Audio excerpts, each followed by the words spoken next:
بسم اللہ الرحمن الرحیم نحمدہ ونصلی علی رسولہ الکریم اما بعد۔ شرح قصیدہ بردہ شریف کا حلقہ نمبر 24 پیش خدمت ہے۔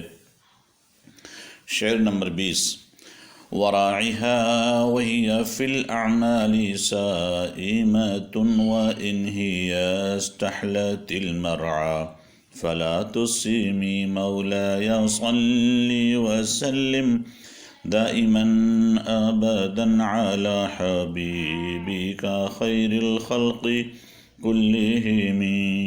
ترجمہ: اور نفس کے چوپائے کو اعمال کی چراگاہ میں چراؤ کہ وہ چرنے والا ہے، اور اگر وہ شیریں سمجھ کر کسی دوسری چراگاہ میں چرنا چاہے تو اسے مت چرنے دے۔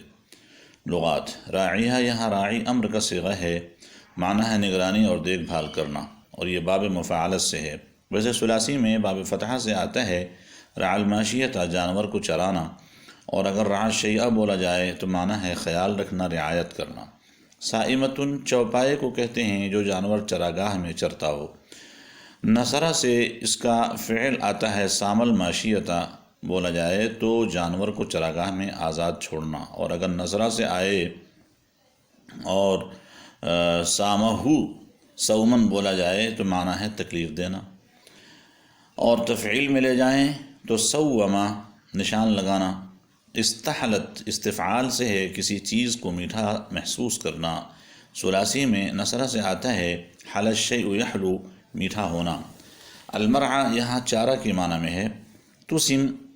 تسمی باب افعال سے ہے چرانا۔ توضیح: علامہ بصری رحمۃ اللہ علیہ اس شعر میں ایک اہم نقطے کی طرف توجہ دلا رہے ہیں کہ نفس کی نگرانی ہر حال میں رکھنی چاہیے کہ وہ نیک اعمال پر ہی لگا رہے، کیونکہ کئی دفعہ اعمال حسنہ کے ساتھ کچھ خرابیاں بھی آ جاتی ہیں جس کی بنا پر بجائے فائدے کے نقصان ہو جاتا ہے۔ چنانچہ اعمال صالحہ کے ساتھ خرابیوں کے لاحق ہونے کی ایک مثال یہ دی جا سکتی ہے کہ ایک شخص اگر نفلی روزہ رکھتا ہے تو اسے صوم الدہر یعنی مسلسل بلا توقف روزہ رکھنے سے منع کرنا چاہیے، اس کو بچانا چاہیے، کیونکہ ایسا کرنے سے وہ کمزور پڑ جائے گا اور دیگر بہت سے فرائض و واجبات کی ادائیگی سے قاصر ہو جائے گا۔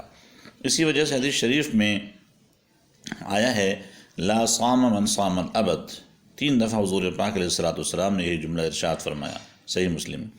مطلب اس کا یہ ہے کہ جس نے دائمی روزہ رکھنے کا اہتمام کیا اس کا روزہ ہی نہیں ہے۔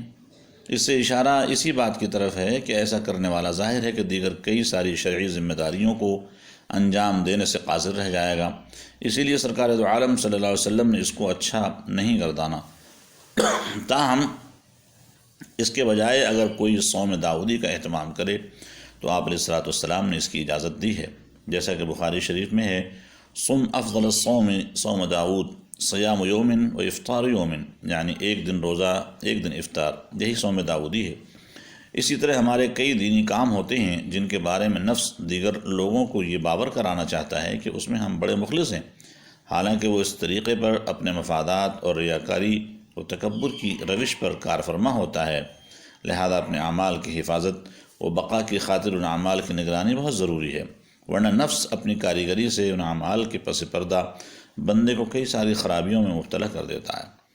اس لیے شریعت مطہرہ نے اعمال صالحہ کی حفاظت کی بڑی تاکید فرمائی ہے، ورنہ تو ریاکاری کا عنصر اس میں شامل ہو جاتا ہے جس سے عمل تو ضائع ہو ہی جاتا ہے، الٹا صاحب عمل کی بھی تباہی مقدر بن جاتی ہے۔ چنانچہ ایک حدیث شریف میں ہے کہ بروز قیامت اعلان ہوگا کہ جس نے کوئی عمل غیر اللہ کے لیے کیا ہے وہ آج کے روز آج کے دن اس کا ثواب اسی سے جا کر حاصل کر لے۔ ترمذی۔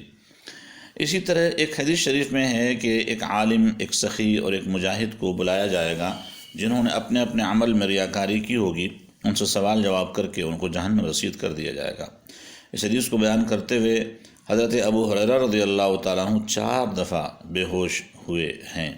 الحاصل اللہ والے ایسی صورتحال میں ریاکاری کے اثرات و پہلوؤں سے بچنے کے لیے یہ تدبیر بتاتے ہیں کہ جس مستحب یا نفلی عمل کی ادائیگی میں ریاکاری کا عنصر شامل ہونے کا خدشہ محسوس ہو اس عمل کو کبھی قصداً چھوڑ دینا بھی چاہیے۔